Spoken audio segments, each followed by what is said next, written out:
Hello student, तो अब देखने जा रहे हैं हम 31 से 45 तक के सॉल्यूशन। तो प्रॉब्लम नंबर 31 ये कह रहा है horizontal ray of light passes through a prism of index refractive index 1.5। तो इस प्रिज्म का रिफ्रैक्टिव इंडेक्स हमें म्यू 1.5 दे रखा है एंड एपेक्स एंगल मतलब एंगल ऑफ प्रिज्म की वैल्यू हमें दे रखी है 4 डिग्री। तो साफ पता चल रहा है थिन प्रिज्म है। And then strikes a vertical mirror, तो ये रे यहाँ से गई और मिरर पे टकराई। तो पहले हम इसका डेविएशन निकाल लेते हैं। तो ये इसका डेविएशन हो गया। तो डेविएशन ऑफ थिन प्रिज्म का फॉर्मूला ए म्यू -1 यूज़ किया, ए हो गया 4 डिग्री, म्यू -1 यानी 1.5 -1 मतलब 0.5, आंसर आ गया 2 डिग्री। तो मतलब रे जब प्रिज्म से इमर्ज होकर बाहर निकली तो वो 2 डिग्री से डेविएट हो चुकी थी। तो ये डेविएशन हो गया 2 डिग्री। यही डेविएशन मिरर के लिए इंसिडेंस का एंगल बन गया और इतने ही एंगल पर तकरीबन ये रिफ्लेक्ट हो गई। ठीक है ना। तो एक डेविएशन से तीनों चीजें मिल गई। अब करना क्या है, तो what angle mirror must be rotated if reflected ray is to be horizontal. तो हम इस रे को जो इधर जा रही है ऐसे हॉरिजॉन्टल लाना चाहते हैं। तो अगर आप रे को हॉरिजॉन्टल लाना चाहते हो तो रिफ्लेक्टेड रे को 2 डिग्री से घुमाना पड़ेगा। जितने डिग्री से रिफ्लेक्टेड रे घूमेगी उसके हाफ से मिरर घूमेगा। तो इन ऑर्डर टू बिकम या in order to move ray by 2 degree mirror must be rotated by कितना 1 डिग्री। तो mirror must be rotated bye 1 degree. तो 1 डिग्री आंसर हो गया। That means option number A correct हो गया। अब आते हैं प्रॉब्लम नंबर 32 पर। 32 कह रहा है a thin hollow equi convex lens. तो हॉलो है मतलब अंदर से खाली है, मतलब उसके अंदर एयर भरी है। तो म्यू इज इक्वल टू 1 हो गया। सिल्वर्ड एट द बैक, तो ये यहाँ से सिल्वर कर दिया गया। अब अगर आप एक कॉन्वेक्स लेंस की सिल्वरिंग कर दो तो वो मिरर बन जाएगा और उस मिरर की इक्विवेलेंट फोकल लेंथ का फॉर्मूला बस याद रखो। तो -r/2 2 म्यू -1 ये सिल्वर्ड लेंस जो कि अब मिरर बना उस मिरर की फोकल लेंथ का फॉर्मूला मतलब कॉनकेव मिरर की फोकल लेंथ का फॉर्मूला है। अब क्योंकि हॉलो है अंदर से खाली है तो म्यू की जगह बना गया। तो फोकल लेंथ की वैल्यू हो गई। अच्छा अब हम इसका सिर्फ मैग्नीट्यूड यूज कर रहे हैं, माइनस साइन दिखा रहा है, कॉनकेव मिरर बनेगा। तो आर तो एज इट इज रहने दिया, ट्वाइस म्यू की जगह 1 डाला 2 -1। ये फोकल लेंथ हमें दे रखी है 0.2 मीटर। तो ये बोल रहा है converges parallel beam of light. तो पैरेलल बीम कहाँ कन्वर्ज होती है, फोकस पर ही कन्वर्ट होती है। तो ये हो गया 0.2 मीटर। तो यहाँ से बेटा हमारे पास आर की वैल्यू आ गई। This implies that R is equals to 0.4 metre. अब क्या किया गया, अब ये बोल रहा है now this lens is filled with water, यानी म्यू की जगह हमने एयर की जगह 4/3 से रिप्लेस कर दिया। अब बताओ कहाँ कन्वर्ट होगी, यानी अब एफ हम निकाल के दो। तो सेकंड पार्ट में इस लेंस को जो कि पहले हॉलो था हमने इसको वाटर से फिल कर दिया। तो म्यू की जगह अब 4/3 आ गया। Now we have to find out new focal length जहाँ पर जाकर के वो कन्वर्ज होगी। तो आप सिंपल सेम फॉर्मूला यूज कर लो, बस अब म्यू की जगह 4/3 यूज कर लो। और आर हम ऑलरेडी निकाल चुके हैं 0.4 मीटर। तो एफ एम की जो वैल्यू आ जाएगी 0.12 मीटर आ जाएगी। सॉल्व करोगे आप इसको, that means 12 centimetre. Option number C correct हो जाएगा। तो आई थिंक ये भी समझ आ गया होगा आपको आराम से। नेक्स्ट प्रॉब्लम देखते हैं। नेक्स्ट प्रॉब्लम कह रहा है a convex lens of focal length 20 and concave lens of focal length 5 are kept along the same axis with distance d between them. तो कॉन्वेक्स लेंस और कॉन्केव लेंस के combination का problem है। इसकी focal length हमें दे रखी है 20 सेंटीमीटर एंड कॉन्केव की फोकल लेंथ दे रखी है 5 सेंटीमीटर। ओके, और इनके बीच में कुछ सेपरेशन d है वो हमें नहीं पता। अब क्या किया जा रहा है, अब ये बोल रहे हैं parallel beam of light falling on A. तो ए पर पैरेलल बीम ऑफ लाइट आती है। Okay, leaves B as parallel beam, मतलब इससे जब बाहर निकले, इस ए लेंस पे टकरा के बी से जब बाहर निकले तो भी पैरेलल बाहर निकले। अब ऐसा कैसे होगा, तो देखो ये पैरेलल बीम इसके फोकस पे जाके मिलेगी। अब इसके फोकस को हम 20 सेंटीमीटर पर ले लेते हैं। लेट अस से दैट ये 20 सेंटीमीटर यहाँ पर है। अब आप ये भी कह सकते हैं सर इधर हुआ, तो वो भी जवाब दे दूंगा। देखो तो ये फोकस मान लो यहाँ पर है। अब जब ये इसके फोकस पे जाकर के मिलेगी तो अब इस सिचुएशन में क्या होगा, इस सिचुएशन में ये होगा कि ये इस लेंस को इंटरसेप्ट करेगी। अब अगर ये डिस्टेंस यहाँ से लेकर के यहाँ तक का ये डिस्टेंस इस लेंस की फोकल लेंथ के बराबर हो गया, मतलब एफ बी के बराबर हो गया, ये एफ ए दैट मीन्स 20 के बराबर हो गया और ये एफ बी दैट मीन्स 5 के बराबर हो गया। तो अब कॉनकेव लेंस की प्रॉपर्टी क्या होती है, जो रे उसकी फोकस की तरफ जाती है वो प्रिंसिपल एक्सिस के पैरेलल हो जाती है, यानी रे प्रिंसिपल एक्सिस के पैरेलल हो जाएगी कुछ इस तरीके से। अब यही चीज़ अगर इधर हो रही होती तो ये रे पैरेलल नहीं हो पाती। ठीक है ना, ये ध्यान रखना। तो अगर ये चीज़ इधर कन्वर्ट होती तो फिर ऐसे सिचुएशन में इसकी इमेज इधर ही बनती और पैरेलल रे हमें नहीं मिल पाती। तो इस फोकस पर जाने पर ही रे पैरेलल हो पाएगी। अब हम इस डी की वैल्यू को आराम से निकाल सकते हैं, वो गया F A minus F B that means 15 centimetre. तो ऑप्शन नंबर बी करेक्ट हो गया। नेक्स्ट प्रॉब्लम देखते हैं 34। ये कह रहा है convex lens makes a real image 4 centimetre long on screen. तो ये कॉन्वेक्स लेंस है, ये स्क्रीन ले लो और ये ऑब्जेक्ट ले लो। इस ऑब्जेक्ट की एक इमेज इसके ऊपर बनाता है, रियल और इन्वर्टेड, जिसका साइज हमें 4 सेंटीमीटर दे रखा है। अब क्या किया गया, when the lens is shifted to new position without disturbing object और द स्क्रीन, तो ऑब्जेक्ट और स्क्रीन को डिस्टर्ब नहीं किया गया। तो मैं एक मिनट डायग्राम को वापस से रिड्रॉ करूँ, तो that means object as it is, screen as it is, सिर्फ लेंस की पोजीशन को चेंज किया गया, लेंस को डिस्प्लेस किया गया। तो फिर ये कहता है image is found on same screen but it is 9 centimetre long. तो ये एक्सपेरिमेंट कहलाता है lens displacement method.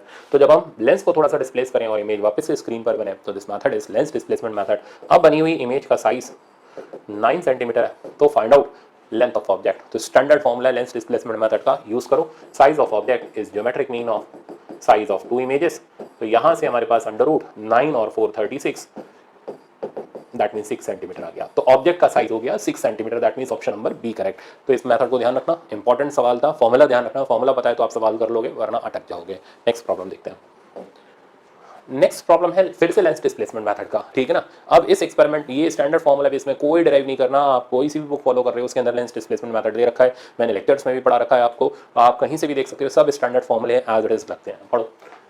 if in the displacement method convex lens is placed between object and screen, magnification in two position is m1 and m2, ठीक है ना। तो मैंने जो अभी पिछले सवाल में बताया था कि पहले i1 बन रहा है फिर i2 बन रहा है, तो पहले में मैग्निफिकेशन m1 है, दूसरे में m2 है, and displacement of lens is x then the focal length. तो सीधे फॉर्मूला है, कोई डिराइव नहीं करना, x by m1 minus m2। तो इसका स्टैंडर्ड एप्लीकेशन है, विदाउट डेरिवेशन आपको ये याद रखना है, that means option number B correct है। अब चलते हैं हम 36 प्रॉब्लम पर। 36 नंबर प्रॉब्लम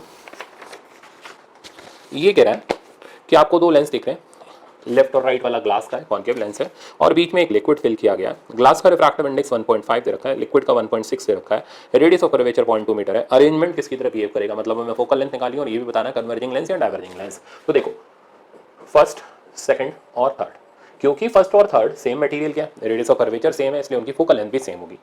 तो F1 और F3 के लिए फॉर्मूला हम लोग यूज कर रहे हैं, क्योंकि कॉन्केव लेंस है तो -r/2 म्यू -1। अब म्यू की वैल्यू हमें इसकी दे रखी है, जो ग्लास की, वो 1.5 दे रखी है। तो और रेडियस हमें दे रखा है इसका सरफेस का, विच इज़ 0.2 मीटर। तो माइनस का 0.2 डिवाइडेड बाय ट्वाइस, और म्यू की जगह हमारे पास आ जाएगा 1.5, तो दैट मीन्स ये बचेगा नीचे 0.5 और रिजल्ट आ जाएगा माइनस का 1/5 मीटर। ओके, अब सिमिलरली ये तो मीटर में हो गया, आप ऑप्शन देखो सारे के सारे मीटर में ही दे रखें तो कन्वर्जन की जरूरत नहीं है। अब हम F2 निकाल लेते हैं, मतलब लिक्विड जब फिल्ड है अंदर तो फोकल लेंथ कितनी होगी। तो क्योंकि कॉन्वेक्स लेंस है तो प्लस लगाया बाय ट्वाइस, म्यू की जगह 1.6 -1, आर की जगह आ गया बेटा हमारे पास 0.2 बाय ट्वाइस ऑफ 0.6, तो ये रिजल्ट आ गया मेरे पास 1/6। तो F2 आ गया, F1 F3 तीनों आ गए। अब हम इक्विवेलेंट फोकल लेंथ निकाल लेते हैं by using 1/f equivalent, 1/f1 plus 1/f2 plus 1/f3। Data put करते हैं तो 1/f इक्विवेलेंट इक्वल्स टू, ये दोनों तो इक्वल है, तो f की वैल्यू ये रही, तो 1/f रेसिप्रोकेट करके डालना पड़ेगा। तो -5 प्लस 6 -5, दैट मीन्स ये आ गया हमारे पास माइनस का 10 और 6 ये 4 हो गया। तो f इक्विवेलेंट हो गया -1/4, दैट मीन्स माइनस का 0.25। अब क्योंकि माइनस आ रहा है तो इसका मतलब ये डाइवर्जिंग लेंस की तरह बिहेव करेगा, फोकल लेंथ 0.25। अब आप ऑप्शन देख लो, ऑप्शन नंबर बी करेक्ट हो गया। नेक्स्ट प्रॉब्लम देखते हैं। नेक्स्ट प्रॉब्लम है इसका 37, ये भी अच्छा प्रॉब्लम है। इसमें लेंस को 4 पीसेस में कट किया। अच्छा, हॉरिजॉन्टली कट करने पर फोकल लेंथ पर कोई फर्क नहीं पड़ता, बट वर्टिकली कट करें तो पावर हाफ हो जाती है और फोकल लेंथ डबल। तो इस हाफ और इस हाफ की फोकल लेंथ ओरिजिनल लेंस की फोकल लेंथ की डबल होगी, तो ये सब 2f हो जाएंगे। अच्छा, अब हॉरिजॉन्टली कट किया, हॉरिजॉन्टली कट करने से फोकल लेंथ पे कोई फर्क नहीं पड़ेगा, मतलब 4 2f के लेंसेज बनेंगे, बट हॉरिजॉन्टली कट करने से अपर्चर एरिया आधा हो जाएगा तो इंटेंसिटी भी आधी जाएगी, तो इंटेंसिटी हाफ हो जाएगी, फोकल लेंथ में कोई फर्क नहीं पड़ेगा। अब इन सबको इस तरीके से अरेंज कर दिया। Now we have to find out कि टोटल इंटेंसिटी और टोटल फोकल लेंथ कितनी है। तो ये रहे चारों लेंसेज, इन हर एक लेंस की फोकल लेंथ 2f है, तो f इक्विवेलेंट जो हो जाएगा वो तो आप इजीली देख लोगे, वो हो गया 2f/4, that means f/2, f/2। Intensity, क्योंकि सबका अपर्चर एरिया a/2 है तो इंटेंसिटी i/2 ही जाएगी, यानी हाफ इंटेंसिटी जाएगी। तो इंटेंसिटी की वैल्यू हो गई हमारे पास i/2। तो ऑप्शन आप देखोगे तो f/2 i/2, that means B correct हो जाएगा। अब आते हैं हम 38 पर। 38 नंबर प्रॉब्लम बोल रहा है, a convex lens of focal length 30 centimetre forms an image of height 2 centimetre for a object situated at infinity. पहले इतनी कहानी समझते हैं। तो ये हमारे पास एक कॉन्वेक्स लेंस है, इसकी फोकल लेंथ 30 सेंटीमीटर। अच्छा, ये इसका फोकस हो गया। अब ये बोल रहा है forms an image of height 2 centimetre for an object situated at infinity. बहुत से बच्चों को ध्यान आएगा यार इन्फिनिटी से तो आने वाली रेस फोकस में मिलती हैं, बट वो तब मिलती हैं जब ये प्रिंसिपल एक्सिस के पैरेलल हो। अगर रेस आपस में पैरेलल हो ऐसे, तो ये एक इमेज बनाती है फोकल प्लेन में और उसकी पर्टिकुलर हाइट होती है। तो इस तरीके से ये इंडिकेट कर रहा है, ये इसका रे डायग्राम है, ठीक है ना। तो कितना सेंटीमीटर हाइट है इसकी, 2 सेंटीमीटर। तो ये तो हो गया size of object, size of image for first lens. Okay, और डिस्टेंस हम समझ ही गए क्योंकि फोकस पर बन रहा है, तो ये डिस्टेंस हो गया 30 centimetre. Okay, now what we have to do, if a concave lens of focal length 20 cm is placed coaxially at a distance of 26 cm in front of convex lens, देखो कहानी घुमा दी गई। तो ये बन रहा है 30 सेंटीमीटर पर। अब आप एक कॉन्केव लेंस रख रहे हो 26 पर, तो ये तो यहाँ आएगा इस तरीके से। तो ये मैं इतना डाटा हटा दे रहा हूँ, नहीं तो फिर कंफ्यूजन होगा। और फोकस आपको यहाँ मैंने लिख ही दिया, फोकस में 30 सेंटीमीटर लिख रहा हूँ, ये डिस्टेंस 30 है। अब हमने जो कॉन्केव लेंस रखा वो यहाँ से 26 सेंटीमीटर पर रखा। अच्छा, इस लेंस का फोकल लेंथ है कितना, 20 सेंटीमीटर, और इसका फोकल लेंथ हमारे पास 20 सेंटीमीटर है। ओके, अब क्योंकि ये लेंस इन रेस के बीच में रखा गया, तो इस लेंस के लिए ये जो आई है ये ऑब्जेक्ट का काम करेगा, वर्चुअल ऑब्जेक्ट का काम करेगा। तो इधर से इसका डिस्टेंस हो जाएगा 30 - 26, दैट मीन्स 4 सेंटीमीटर। ओके, अब क्या करना है, we have to find out size of final image. तो हमें फाइनल इमेज का साइज निकाल के देना है। तो पहले डाटा देख लेते हैं। तो फॉर कॉन्केव लेंस, तो कॉन्केव लेंस के लिए आप डाटा देखो, ऑब्जेक्ट डिस्टेंस की वैल्यू, क्योंकि ऑब्जेक्ट इस तरफ है, रिफ्रैक्टेड वाली साइड पर है, तो +4 सेंटीमीटर हो गया, वर्चुअल ऑब्जेक्ट का काम कर रहा है। साइज ऑफ ऑब्जेक्ट की वैल्यू -2 सेंटीमीटर हो गई। फोकल लेंथ कॉन्केव की वैसे भी नेगेटिव होती है, तो -20 सेंटीमीटर हो गई। अब हम इसके ट्रांसवर्स मैग्निफिकेशन का फॉर्मूला लगा लेते हैं, विच इज I/O। लेंस के लिए ये होता है फॉर्मूला, थोड़ा ध्यान से लगाना, अभी तक आप मिरर के लिए लगा रहे थे, F+U। अब आप इसमें डाटा पुट करो। I हमें निकालना है, O की जगह मेरे पास आ गया -2 सेंटीमीटर, V हमें निकालना है, U की जगह +4 सेंटीमीटर, फोकल लेंथ -20 अपॉन -20 +4, तो नीचे बचा माइनस का 16, तो -20 बाय -16 ये गया, प्लस हो गया, और 4 5 का 20, 4 4 का 16, तो 5/4। तो इमेज का साइज आ रहा है, फाइनल इमेज का साइज, इसका नाम हम समथिंग I2 कर देते हैं। तो फाइनल इमेज का साइज जो मेरे पास आ रहा है वो आ रहा है माइनस का 2.5 सेंटीमीटर। माइनस मतलब फाइनल इमेज नीचे ही बन रही है, ऑब्जेक्ट से बड़ी बन रही है। अच्छा, और पोजीशन अगर आप निकालो तो पोजीशन ऑफ फाइनल इमेज 4 इधर मल्टीप्लाई करो, वो आ रहा है 5 सेंटीमीटर पर। यानी फाइनल इमेज इस लेंस से 5 सेंटीमीटर, मतलब यहाँ से 1 सेंटीमीटर आगे और नीचे की तरफ ही 2.5 सेंटीमीटर की बनेगी। ये हो गया I2 का साइज, और I2 का पोजीशन हो गया 5 सेंटीमीटर। अब हमें इसका साइज ऑफ फाइनल इमेज बताना है, तो वो हो गया 2.5 centimetre, that means option number B correct. हम नेक्स्ट प्रॉब्लम लेते हैं 39 बोला है, two similar plano convex lens are combined together in 3 different ways, ratio of focal length. तो देखो ये दो प्लेनो कॉन्वेक्स लेंस है, इनको कैसे भी रख लो, पलट के, ठीक है ना, इसको इसके प्लेन सरफेसेस में लाके रखो, कर्व्ड और प्लेन रखो, कर्व्ड रखो, लेंस की फोकल लेंथ कोई फर्क नहीं पड़ता। तो इन तीनों की फोकल लेंथ सेम रहेगी, और आप रेशियो निकालोगे तो 1:1:1 हो जाएगा, कोई फर्क नहीं पड़ेगा। अगर ये F है ये F है, तो टोटल फोकल लेंथ निकालोगे 2F नहीं F/2 हो जाएगी, इसकी भी F/2 इसकी भी F/2, तो रेशियो कितना आ जाएगा 1:1:1। अब आते हैं हम 40 पर। प्रॉब्लम नंबर 40 बोला है, the focal length of simple convex lens used as a magnifier is 10 centimetre. तो सिंपल कॉन्वेक्स लेंस मतलब यहाँ पर बात चल रही है हमारी मैग्नीफाइंग ग्लास की। तो मैग्नीफाइंग ग्लास या सिंपल कॉन्वेक्स लेंस की फोकल लेंथ 10 सेंटीमीटर है। For the image to be formed at least distance of distinct vision, तो इमेज बन रही है लीस्ट डिस्टेंस पर, तो V की जगह हमारे पास D हो गया। We have to find out object distance. तो जब इमेज लीस्ट डिस्टेंस पर बनती है, आप लेंस इक्वेशन से भी निकाल सकते हो, बट वैसे ही आपको डायरेक्ट याद होना चाहिए। तो ऑब्जेक्ट डिस्टेंस होता है DF/D+F। इसको आप सिंप्लीफाई करोगे तो D की जगह 25 × 5 by 25 × 10 sorry divided by 25 + 10 which is 35, और आप इसको सॉल्व करो तो ये आ जाएगा 50/7, दैट मीन्स 7 पॉइंट समथिंग। तो ऑब्जेक्ट डिस्टेंस की value nearly 7 centimetre, that means option number B correct हो गया। अब आते हैं हम 41 पर। तो प्रॉब्लम नंबर 41 ये कह रहा है, a telescope has focal length of objective and eyepiece as 205 centimetre.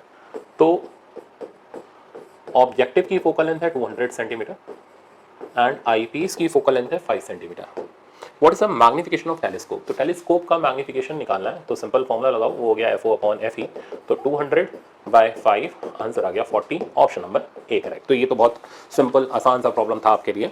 Next problem 42, An astronomical telescope in normal adjustment receive light from distant source. The tube length is now decreased slightly. तो क्या होगा? तो भाई tube length अगर हम कम करेंगे तो ऐसे सिचुएशन में देखो, पहले इसका डायग्राम देख लो। तो एस्ट्रोनॉमिकल टेलीस्कोप में रेस इस तरीके से इन्फिनिटी से आ रही है, इमेज यहाँ पर बनती है। अब नॉर्मल एडजस्टमेंट में ये डिस्टेंस यानी यू ई की वैल्यू एफ ई के बराबर होती है और ऐसे सिचुएशन में फाइनल इमेज होती है अगेन इन्फिनिटी पर बनती है। अब अगर आप ये डिस्टेंस कम करोगे तो ऐसा होने पर यू ई की वैल्यू एफ ई से कम हो जाएगी और ऐसा होने पर इसकी जो फाइनल इमेज बनेगी वो इन्फिनिटी पर ना बन करके एक फाइनल डिस्टेंस पर बनना शुरू हो जाएगी और उसका साइज धीरे धीरे कम होता चला जाएगा, ठीक है ना।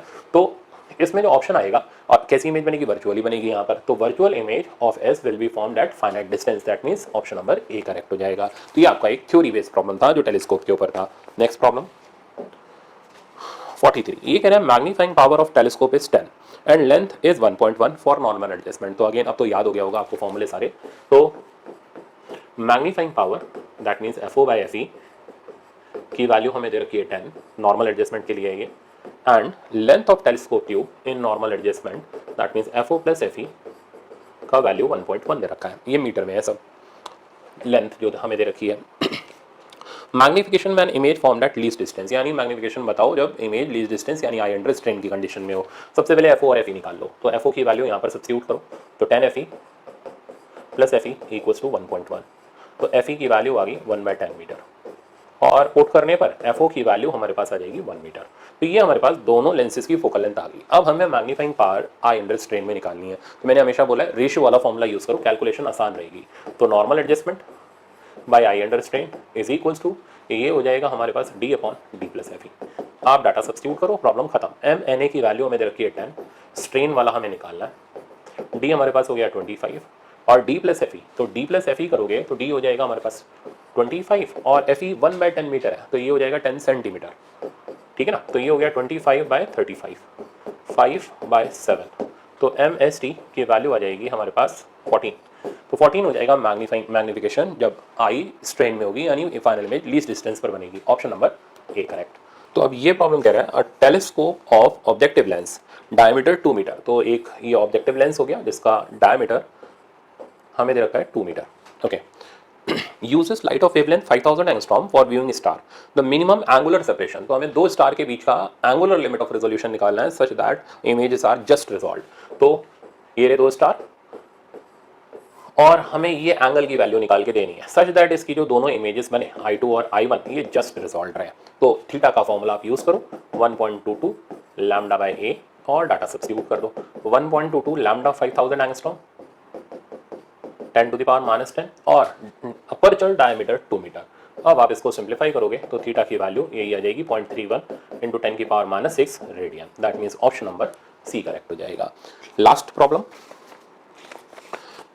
कह रहा है if the tube length of telescope is 105 and magnifying power is 20 for normal adjustment. तो length of telescope tube FO plus FE 105 centimetre normal adjustment में और हमें बोल रहा है मैग्नीफाइंग पावर इज 20। तो m यानी FO बाय FE इज 20। हमें क्या फाइंड आउट करना है, फोकल लेंथ ऑफ ऑब्जेक्ट। बहुत आसान है। तो यहाँ से आप FO की वैल्यू ले लो, FO हो गया 20 FE, पुट कर दो इसको आप यहाँ पर पुट कर दो फर्स्ट इक्वेशन में। तो 21 FE इक्वल्स टू 105, यहाँ से FE आ गया हमारे पास 5। अब FE की वैल्यू सब्स्टिट्यूट करोगे तो FO की वैल्यू हमारे पास आ जाएगी 100 सेंटीमीटर। देखते हैं क्या ऑप्शन आ रहा है, 100 centimetre. That means option number ए इसका करेक्ट आंसर हो गया। तो मेरे ख्याल से अब आपके ऑप्टिक्स के एडवांस टेस्ट में बहुत सारे इंपॉर्टेंट प्रॉब्लम मैंने आपको बता दिए, बहुत सारे कंसेप्ट आपको समझ आ गए होंगे। जिनको अलग से बोला है उनको कॉपी में अलग से नोट डाउन जरूर कर लेना, ठीक है ना, और एक बार वापस से रिवाइज कर लेना। Thank you so much.